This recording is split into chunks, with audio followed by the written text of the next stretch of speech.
Hello everyone and welcome.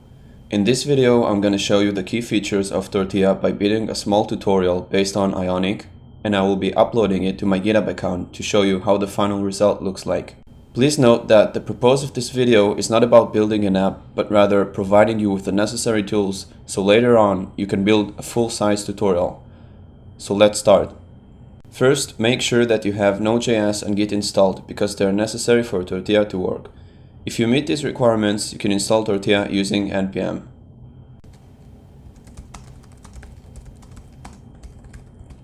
As for now, I already have it installed, so I'm not gonna run it. Once you have Tortilla installed, you can go ahead and create your app any way you want. You can use Meteor, Horizon, Angular Meteor boilerplate, or you can just initialize your own custom project manually. In this case, we'll be using Ionic.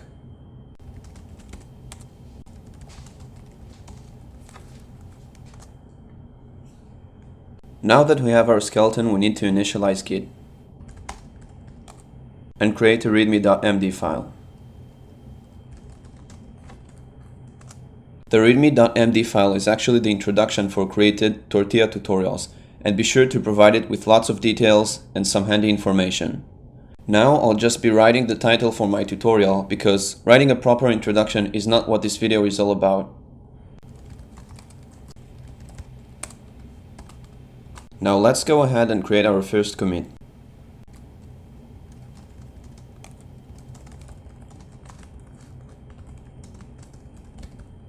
We have our skeleton set.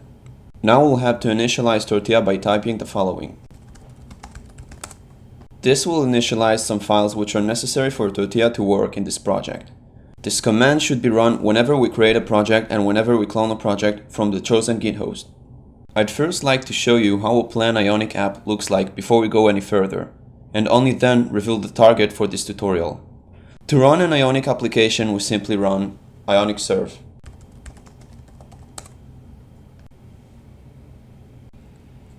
As you can see, there are 3 tabs for this app: Home, About, and Contacts.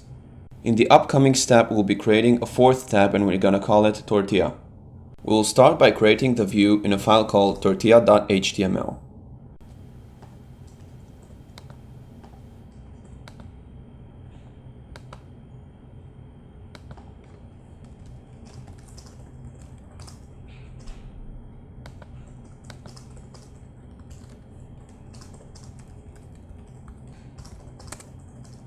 We're simply gonna copy the contents of the About view and replace the references for About with Tortilla.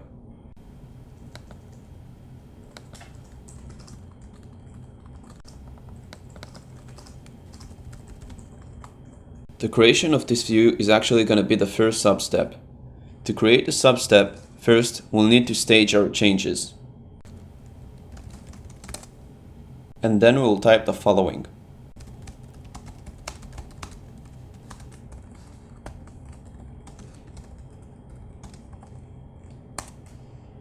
That's it. A new substep have been just added. Let's look at the commit history by typing git log. As you can see, we have the root commit we created at the beginning of the tutorial, and above it we have the step we've just added. What you'll find interesting is that the commit already has a step prefix. Whenever we deal with Tortilla, we don't need to worry about indexing our commits, only giving them the appropriate message. By now you've probably got the concept. Let's push a new substep, only this time it's gonna be the component of Tortilla. Then again, we'll copy the contents from a pre-made file and replace unnecessary references.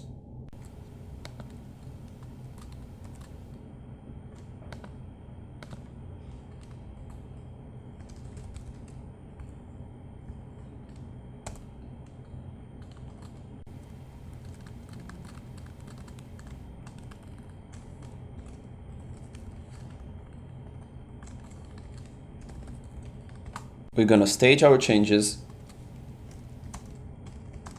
and run the following command.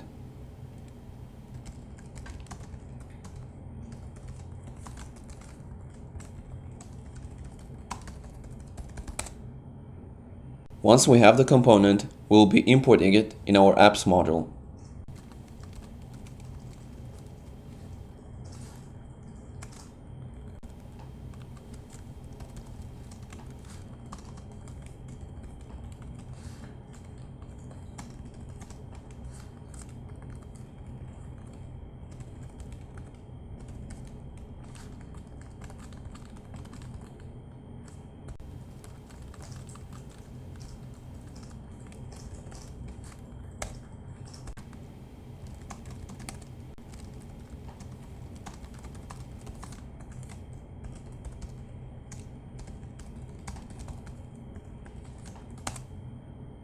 And now we're gonna define its root in the tabs component.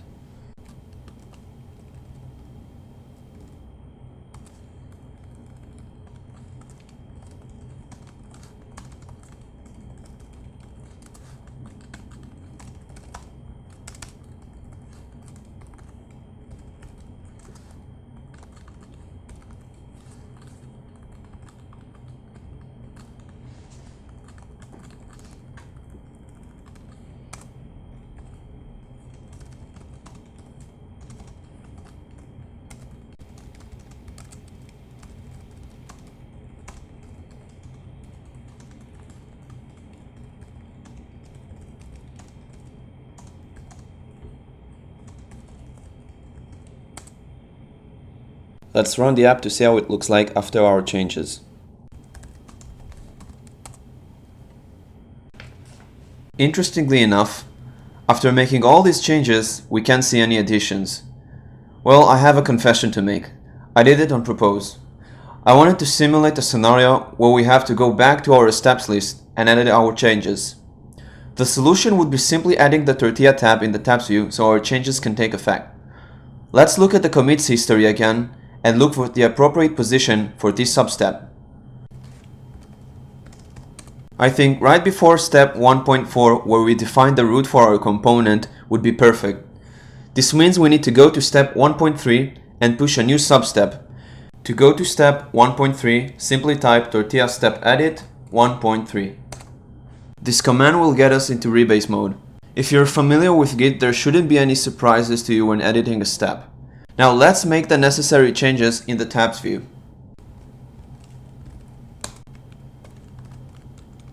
We're gonna call this tab Tortilla. And let's say for the icon we're gonna use pizza. Now let's stage our changes and push a new substep.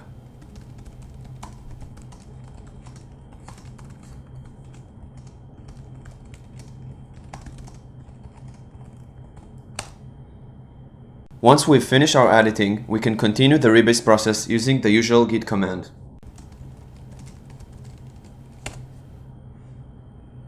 Now how simple was that? Let's take a look again at the commits history. What you'll notice is that the recent step we just pushed is now step 1.4, and the old step 1.4 turned into step 1.5. So yes, whatever use case you can probably think of, Tortilla got it covered. Now let's say we've finished our step and we would like to add a manual file. Simply type the following command.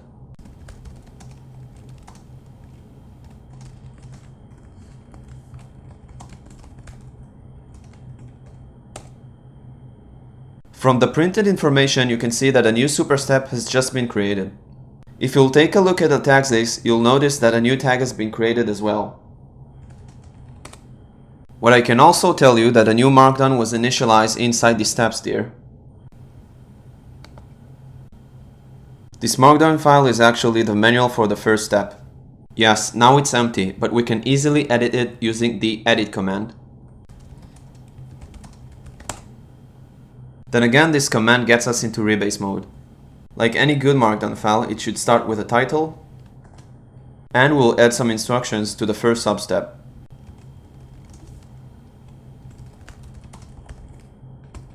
If you watch the introduction video, most chances you wonder how to create a code if. This is exactly what I'm going to do now. Tortilla manuals are provided with a template helper called the if step. To show the code if to step 1.1, simply add the following text. This syntax is inspired by handlebars. Now there's nothing special about it. It's just a plain Markdown text with lots of curly brackets. Let me first finish writing the manual file and I will get to it. Remember that once you finish editing something, you need to continue the rebase process.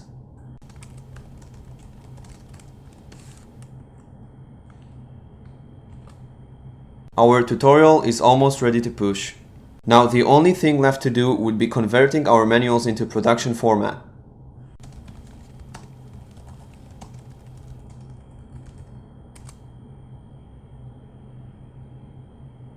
This conversion method will turn all our template helpers into informative views. Now I'd like us to open a new repository on github.com and test our tutorial. So first thing first, let's open a new repository.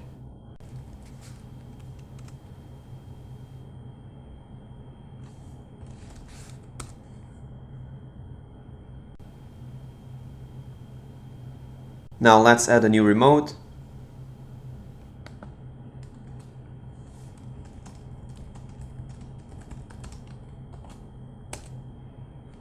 Push our changes.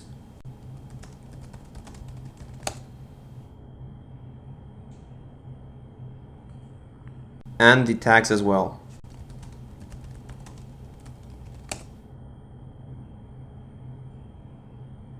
Let's refresh it. Now if we'll take a look at the readme.md file, we'll see our instructions, but we'll also see a begin tutorial button. Once we press on that button, we'll be promoted to the first step. As you can see, all diff step helpers have now turned into code diffs. I know this is a very small and lousy tutorial, but keep in mind, no matter how big your tutorial is, the same rules are applied. I just want to make some quick notes. If you'd like to edit the manuals, be sure to turn them into development format using this command.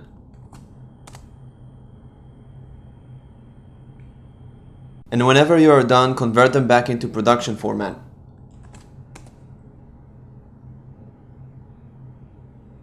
This command may also come in handy whenever you make some changes to your steps and you want to update the code diffs in the manuals. Be sure to run tortilla init command whenever you clone this tutorial from GitHub and you want to keep working on it. That was it, guys. I really hope you liked it. More information about Tortilla and its API can be found in its readme.md file. Then again, Tortilla is still in alpha stage, so the repo is not yet available, but I will update the links in the description as soon as it's available. Don't forget to subscribe and like the video. Be sure to leave a comment in the comment section below. Let me know what you guys think. Thank you for watching and see you in the upcoming videos.